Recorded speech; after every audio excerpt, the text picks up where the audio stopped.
ఇటువైపు చూడండి. ఆరోగ్య ఐశ్వర్యాల సువార్త అని ఒక దగ్గర ఉంది, చూసారా? 63వ పేజీ క్రిందన. దీంతో సమస్య ఏంటో తెలుసండి. ఇందులో మన ప్రభు సేవకులు బాబు గారు 14 సత్యాలు రాశారు, 14 పాయింట్లు. ఈ అన్ని విషయాల్లో ఈ ప్రాస్పెరిటీ గాస్పెల్ అనేది చాలా పెద్ద సమస్య తీసుకుని వస్తుంది. ప్రాస్పెరిటీ గాస్పెల్ అనేది ఇక్కడ మనకి ఉన్న పేరు ఆరోగ్య ఐశ్వర్యాల సువార్త లేక ఆశీర్వాదాల సువార్త అని అంటారు. అంటే యేసు ప్రభువుని ఎందుకు నమ్ముకోవాలి, చర్చికి ఎందుకు రావాలంటే మీకు ఆశీర్వాదం, ఐశ్వర్యం, మీరు ఏం కోరుకుంటారో అది వచ్చి పడుతుంది మీ ఇంట్లో అని బోధించే వాళ్ళు చాలామంది ఉన్నారు. అది బైబిల్ చెప్తున్న బోధకి చాలా విరుద్ధమైనది. ఏ విషయాల్లో బైబిల్కి విరుద్ధంగా ఉందో మొదటి విషయం చూడండి. అది స్ట్రైట్గా వాక్యాన్ని వక్రీకరించడం.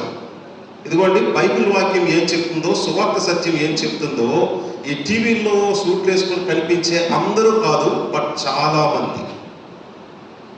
యేసు ప్రభువు నమ్ముకుంటే ఇదిగో మీరు కోరుకున్నది జరుగుద్ది, మీరు అడిగింది దేవుడిస్తాడు, ఆశీర్వాదం, ఐశ్వర్యం, ఘనత, గొప్పలు, గౌరవాలు, మీరేదంటే అదే, మీరు చెప్పండి నోటితో చాలు, అది దేవుడు మీకు ఇస్తాడు అని చెప్పే వాళ్ళు చాలా మంది ఉన్నారు. వాళ్ళ దగ్గరికే జనాలు పరుగులు పెడతారు, కానీ సత్యం అక్కర్లేదు. అదే బైబిల్కి అది ఎంత భిన్నంగా ఉందో చూడండి. వాక్యాన్ని వక్రీకరించడం, దేవుడు వాక్యం ఏం చెప్తుందో మీకు ఒక చిన్న స్టోరీ, ఒక చిన్న కథ. మీకు యాకోబు వాళ్ళ అన్న ఏసావు సంగతి తెలుసు కదా, యాకోబు ఏసావు సంగతి. ఇప్పుడు వాళ్ళిద్దరి గురించి ఎందుకు చెప్పాను? ఆశీర్వాదం గురించి బైబిల్లో ఎక్కడెక్కడుందో ఆ ప్యాసేజీల్లో అతి ప్రాముఖ్యమైన ప్యాసేజ్ ఇదిగోండి, ఈ 32వ ఆదికాండం 32వ అధ్యాయమే ఆశీర్వాదం గురించి అతి ప్రాముఖ్యమైన సిద్ధాంత సత్యం అక్కడ ఉంది. సిద్ధాంతం అంటే డాక్ట్రిన్, థియాలజీ. ఆ సత్యం 32 అధ్యాయంలో ఉంది. ఎందుకు అక్కడ యాకోబు ఏమన్నాడు? నువ్వు నన్ను ఆశీర్వదిస్తే కానీ నేను వదలన్నాడా లేదా? పెనుగులన్నాడా లేదా? నువ్వు నన్ను ఆశీర్వదిస్తే కానీ నేను నిన్ను వదలను అనే వాక్య భాగం ఉన్నది అక్కడ. కాబట్టి అసలు ఆశీర్వాదం అంటే ఏంటో దేవుడు అక్కడ నేర్పించాడు. వివరాలకు వెళ్ళలేం, కాకపోతే విషయం చూడండి. ఇప్పుడు వాళ్ళన్న 400 మందిని వేసుకొని చంపడానికి వస్తున్నాడు యాకోబుని. చంపకుండా ఎందుకు వదిలేశాడు? 400 మందిని వేసుకొని చంపడానికి వచ్చిన వాడు యాకోబుని చూసి కౌగిలించుకొని మెడ మీద ముద్దు పెట్టుకొని చంపకుండా వదిలేశాడు. ఎందుకు? ఏ మార్పు వచ్చింది? మారు మనసు ఎలా వచ్చేసింది? ఆయనకు వచ్చిన మారు మనసు ఏంటో తెలుసా? ప్రాస్పెరిటీ గాస్పెలే, ఆశీర్వాదాల సువార్తే. కాకపోతే మీరు వినండి, ఆయనకు రావాల్సిన ఆశీర్వాదాలన్నీ వాళ్ళన్న అబద్ధంతో, మోసంతో మొత్తం కొట్టేశాడు. తండ్రి నాకు ఒక్కటి లేదా అని మోకరించితే వాళ్ళ నాన్న చెప్పిన ఆశీర్వాదాల్లో ఒక్కటి మంచిది లేదు, అన్ని శాపాలే ఉన్నాయి. వాళ్ళ నాన్న నోటి నుంచి ఒక్కొక్క శాపవచనం వస్తుంటే మనోడికి ఒళ్ళు మండిపోయింది. అరే ఒక్కటి మంచిది లేదు, అన్ని శాపాలు వచ్చాయి, నా మంచివన్నీ వాడు కొట్టేశాడు అని కోపం పెరిగిపోయింది. 20 సంవత్సరాలు, 22 సంవత్సరాల తర్వాత వాళ్ళ తమ్ముడు వస్తున్నాడు. వినండి మాట ఒకసారి వినండి. నాకు రావాల్సిన మంచి ఆశీర్వాదాలన్నీ కొట్టేసిన వాడికి ఎంత ఆస్తి వచ్చిందో చూడడానికి వచ్చాడు. వాళ్ళ తమ్ముడి దగ్గరికి వచ్చి ఏమన్నా తెలుసా? నా ముందుకు వచ్చిన 2 గుంపులు ఏంటంటే నీ కోసమే నేను ఇచ్చిన గిఫ్ట్ అన్నాడు. వీడు మనసులో ఏమనుకున్నాడు తెలుసా? వాళ్ళ అన్నయ్య, శాపాలు పొందుకున్న నాకే అంతుంది, నా ఆశీర్వాదాలన్నీ పొందుకున్న వీడెంత సంపాదించాడో అని 400 మందితో వచ్చాడు. ఈయన సంపాదించిన ఆస్తి అంతా చూసేసరికి అరే ఇదేనా, ఇంతేనా, దీనికోసం ఈయన చంపేయాలా? అరే నీకంటే నాకే ఎక్కువ ఉంది అంటున్నాడు వచ్చి. అరే నాకు కావాల్సినంత ఉంది, నీది నాకెందుకు అంటున్నాడు. అంటే దీన్ని బట్టి మీకు అర్థమవుతుందా? ఆశీర్వాదం, దేవుని ఆశీర్వాదం, తాతది, తండ్రిది, ఇస్సాకు, అబ్రహాం ఆశీర్వాదం, నాకు రావాల్సిన మంచి ఆశీర్వాదాలు కొట్టేసుకుని ఎంత సంపాదించాడో. శాపనార్థాలు పొందిన నాకే అంత ఆస్తి వస్తే ఆశీర్వాదాలు పొందుకున్న ఇతగాడికి ఎంత కొట్టేశాడని చూడడానికి వచ్చాడు. ఏంటి ఇంతేనా? అరే నాకు అంతే ఉంది కదా, లేక నీకంటే నాకే ఎక్కువ ఉంది కదా, ఈ మాత్రం దానికి ఏంటి చంపేయాలా? ఆశీర్వాదం అనుకున్నాను, కానీ ఏముంది ఆశీర్వాదం అని మనసులో అనుకున్నాడు. కానీ వాళ్ళ తమ్ముడు ఏం చెప్తున్నాడు తెలుసా? అన్నా నిన్ను చూసినట్టు రాత్రి దేవుణ్ణి చూశానన్నా అని చెప్తున్నాడు. వాళ్ళ అన్నేమనుకున్నాడు తెలుసా? నా దగ్గర నుంచి తప్పించుకోవడానికి కొత్త కథ అల్లుతున్నాడు, ఇప్పుడు దేవుణ్ణి చూసాను అంటున్నాడని అసలు పట్టించుకోలేదు. ఆ రోజు రాత్రి దేవుడు నువ్వు నన్ను ఆశీర్వదిస్తే కానీ నేను వదలను అంటే దేవుడు కూడా ఆయనకి ఇచ్చిన ఆశీర్వాదం ఏంటో తెలుసా? ఈ లోకాన్ని రక్షించడానికి ఆకాశ మహాకాశాల పట్టజాలం దేవుడు మానవునిగా రాబోతున్నాడు. ఆయన వ్యక్తిగతంగా కలుసుకోవడం ఆశీర్వాదం. ఎవరు? ఎంత గొప్ప సృష్టిని మాటతో శూన్యముల నుంచి సృష్టించిన వాడిని మానవునిగా రాబోతున్నాడు. ఆ మానవుడైన ప్రభువుని యేసుక్రీస్తుని కలుసుకోవడమే అసలైన ఆశీర్వాదం. దానితో పోలిస్తే ఈ లోకంలో ఏది ఆశీర్వాదం కాదు. అంత గొప్ప బైబిల్ మొత్తం సిద్ధాంత సత్యం. అది దాన్ని వక్రీకరిస్తుంది. ఇంకెందుకు చెప్పండి? అది బైబిల్ నుంచి భిన్నంగా మాటలు వినడం, అదే విశ్వసించడం, అది పెద్ద మోసం. అది మేము ప్రమోట్ చేయకూడదు. మీరు కూడా సువార్త చెప్పినప్పుడు అలా చెప్పకూడదు. ప్రభు అయిన యేసు ఎవరో, ఆయన ప్రేమ ఏంటో, ఆయన ఘనత ఏంటో, తర్వాత ఆయన లోకానికి తీర్చబోతున్న తీర్పులేంటో, అది అతి ముఖ్యమైనవి. రెండవ విషయం చూడండి, భౌతిక యహలోక సంపదకు అతిగా ప్రాధాన్యత ఇవ్వడం. ఈ లోకంలోనే ఏది తిన్నా, ఏది సంపాదించినా, అనుభవించినా కాబట్టి ఈ ఇహలోక సంబంధమైన, చూసారా బైబిల్ ఏం చెప్తుందో, అరే లోకం కాదు, లోకం మీద ప్రేమ కాదు, ఈ లోకంలో ఉన్నదాన్ని ప్రేమించడం దేవునికి శత్రుత్వం అని బైబిల్ బోధిస్తుంటే, ఈ లోకంలో ఉన్నదాన్ని కోరుకునేటట్లు ప్రేరేపించడం, బోధించడం, అది బైబిల్కి చాలా భిన్నమైనది. అది మన వల్ల జరగకూడదు. మీరు సువార్త విషయం కూడా శ్రద్ధగా ఆలకించాలి. మీకు బోధిస్తున్న బోధకులు టీవీలో ఉంటారే, మీరు ఇంట్లో పని చేస్తున్నప్పుడు టీవీ బాగుతూనే ఉంటుంది. టీవీలో ఎవరో ఒక ప్రసంగికుడు ఉంటాడు. ఏ అన్నయ్య ఎవరి ఇంట్లో వాక్యం బోధిస్తున్నది? ఇదేనా వాక్యమైనా బోధిస్తున్నారు? మనుషులకి ఏది చెప్తే మనుషులు పడతారో అవి చెప్పే వాళ్ళు కాదండి బైబిల్ బోధకులు. బైబిల్ దేవుని సంతోషపెట్టడానికి దేవుని మాటను అనుసరించి బోధించాలి. అలాంటి వాక్య ప్రసంగాలు టీవీల్లో కనిపించాలి. 100 మంది, 1000 మంది, కోట్ల మంది, లక్షల మంది వెళ్తున్నారని కాదు అన్నలకి పాదాకు వందనాలు, పొరులు దండాలు పెట్టేది. మూడవ విషయం, బాధలు, కష్టాలు, పరీక్షలు నిర్లక్ష్యం చేస్తుంది. బైబిల్ అంతా బోధిస్తుంది ఏంటో తెలుసా? బాధలు, కష్టాలు, సమస్యలు మనిషి జీవితానికి అవసరం. మీరు 100 మంది క్రైస్తవులు అడగండి, మీరు ఎందుకు క్రైస్తవులు నమ్ముకున్నారంటే కనీసం అందులో 70 మంది ఆ రోజు ఏదో పెద్ద సమస్య వచ్చింది, యాక్సిడెంట్ అయింది, హాస్పిటల్లో పట్టారు, డాక్టర్లు చేతులు ఎత్తేశారు, ఆ టైంలో యేసు ప్రభువుని నమ్ముకుంటే బతికిస్తారని ఎవరో చెప్పారు. అందుకు యేసు ప్రభు దగ్గరికి వచ్చి ఈరోజు బతికాం. యేసు ప్రభువుని నమ్ముకున్న 100 మందిని అడిగితే అందులో కనీసం 70 మంది ఏదో జీవితంలో పెద్ద సమస్య వలన దేవుని దగ్గరికి వచ్చారు. అలాగే సత్యమర్థమే రక్షణ పొందారు. సుఖాల్లో నుంచి తయారవ్వరు సేవకులు, శ్రమంలో నుంచి తయారవుతారు సరైన సేవకులు. ప్రభు కూడా శ్రమంలో నుంచే తయారు చేస్తాడు. అన్ని సుఖాల్లో నుంచే మేమేదో దేవుడు సేవ చేయాలనుకున్న వాళ్ళు తయారవ్వరు సార్. త్యాగాలు, శ్రమలు అవి అవసరం. ఇది బైబిల్ చెప్తున్నది. కానీ వీళ్ళు బోధించే బోధ అంత సుఖమే, అంత ఆశీర్వాదమే, నువ్వు కోరుకుంటే ఏది కోరుకుంటుంది అని చెప్పే వాళ్ళు మోసగిస్తున్నారని మీరు అర్థం చేసుకోండి. శ్రమ జీవితానికి అవసరం. దెయ్యాలు పట్టిన అబ్బాయి దగ్గరికి యేసుప్రభు వచ్చారు. ఆ దెయ్యాలు బయటకు పొమ్మన్నారు. అప్పుడు దెయ్యాలు ఏం చేసేది? వెంట పోయి బయటికి శానాన్ని దెయ్యాలు. ఇప్పుడు ఏం చేసేది? పందుల్లోకి వెళ్ళలేదు. దానికి ముందు ఏం చేసేది? బతిమలాడుకున్నాయి యేసుప్రభుని. ఏమని బతిమలాడుకున్నాయి? మమ్మల్ని పందుల్లోకి. అదే రిక్వెస్ట్ ఏంటి? అందులో రిక్వెస్ట్ ఏంటి? అవన్నీ ఓకే, మీరు చెప్పినవన్నీ ఉన్నాయి. ఎందుకు రిక్వెస్ట్ ఏంటి? ఇది చెయ్యు, ఇది చెయ్యు అని మిక్కులు వేడుకున్న రిక్వెస్ట్ ఏంటంటే ఆ పందుల్లోకి ప్రవేశించేటట్లు మాకు సెలవిమ్ము. రిక్వెస్ట్ అది. అవునండి, పంది యేసుక్రీస్తు దృష్టికి ఎలాంటి జంతువు? ఒక యూదుడు, మోషే ధర్మశాస్త్రం కింద ఉన్నవాడు, ఇశ్రాయేల్ దేశస్తుడికి పంది ఎలాంటి జంతువు?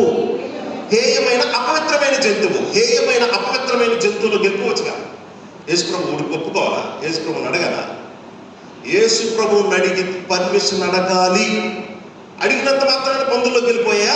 ఆయన ఒప్పుకుంటే కానీ వెళ్ళలేము. అంటే చాలాసేపు ఆయన ఒప్పుకోలేదు అనమాట. పందుల్లోకి వెళ్తాం, మాకు సెలవివ్వు, మేము పందుల్లోకి వెళ్తామంటే చాలాసేపు ఆయన ఒప్పుకోలేదు. ఎందుకంటే పందుల్లోకి వెళ్తే పందులు చచ్చిపోతాయని ఆయనకు తెలుసు. పందే కదా, వెళ్తే ఏమైంది, చచ్చిపోతే పోని అని యేసుప్రభు అనుకోలేదు. పందిని పుట్టించిన, సృష్టించిన సృష్టికర్త కూడా ఆయనే. దాని ప్రాణము విలువ కూడా ఆయనకి ఎంతో ఉంది.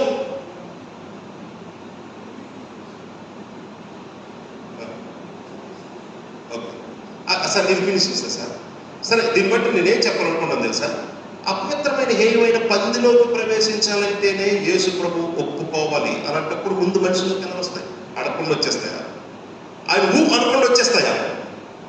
అంటే దీన్ని బట్టి అర్థం చేసుకోండి, ఆయన అనుమతించకుండా దెయ్యము కూడా ఒక వ్యక్తిలో ప్రవేశించలేదు. పంది అలాంటి అపవిత్రమైన జంతువులోనే ప్రవేశించలేంది. సో దెయ్యము ఇంట్లో కూర్చోవాలన్నా దేవుడు పంపాలి, లేక అనుమతించాలి. శ్రమ, కష్టం, భయం దేవుని చిత్తం. దేవుని చిత్తానికి భిన్నంగా బోధించే బోధ అది భయంకరమైన తప్పుడు బోధ, ప్రజల్ని భక్తి నుంచి మోసం చేసే బోధ. ఇలా ప్రతి దాని గురించి బైబిల్లో ఎన్నో స్టోరీలు చెప్పుకోవచ్చు. బట్ మనకున్న సమయాన్ని బట్టి 4వ సత్యం చూడండి. వీళ్ళు బోధించే బోధలో ఉన్న ప్రమాదం ఏంటో తెలుసా? అది చాలా స్వార్థపూరితమైన విశ్వాసాన్ని బోధిస్తుంది. అంటే కేవలం నేను, నా కుటుంబం, మేము గొప్ప అయిపోవాలి, మేము మంచిగా ఉండాలి.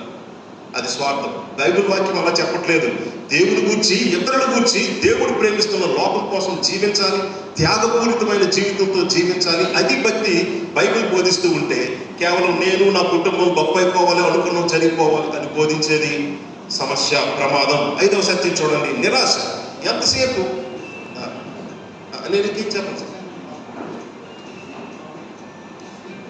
5వ సత్యం చూడండి, అది కేవలం నిరాశను కలిగిస్తుంది. ఎందుకంటే చాలా వాగ్దానాలు చేస్తాం, అవి నిజానికి జీవితంలో జరగదు. చివరికి దేవుణ్ణి వదిలేసి వెళ్ళిపోతారు అబద్ధంలో. 6వ సత్యం చూడండి, సువార్తను లావాదేవీగా చూడడం. అంటే అదేదో బిజినెస్ సార్. 6వ సత్యం చూస్తున్నారా మీ నోట్స్లో? 64వ పేజ్. 6వ సత్యం, దేవుని యొక్క సువార్త లావాదేవీ, బిజినెస్. అంటే నేను ఇది చేస్తే, నేను ఇది నమ్మితే, నేను ఇది అడిగితే నాకు ఇది వస్తుంది అని చెప్పడం లేదు. అది కాదు బైబిల్ చెప్తున్న బోధ. 7వ సత్యం, దేవుని యొక్క స్వభావాన్ని వక్రీకరిస్తుంది. దేవుడు ఏంటో, ఆయన లక్షణాలు ఏంటో బైబిల్లో ఎన్నో గొప్ప విషయాలు ఉన్నాయి. అవి తెలుసుకోవాలి. అవి తెలుసుకోవడానికి జీవితంలో రకరకాల అన్ని దేవుడి కార్యాలు చేస్తూ ఉంటే దాన్ని మొత్తం పక్కన పడేసి కేవలం మన కోరిక, మన ఇష్టం, మన ఆశీర్వాదం కోసం మాట్లాడేది దేవుని స్వభావాన్ని వక్రీకరిస్తుంది.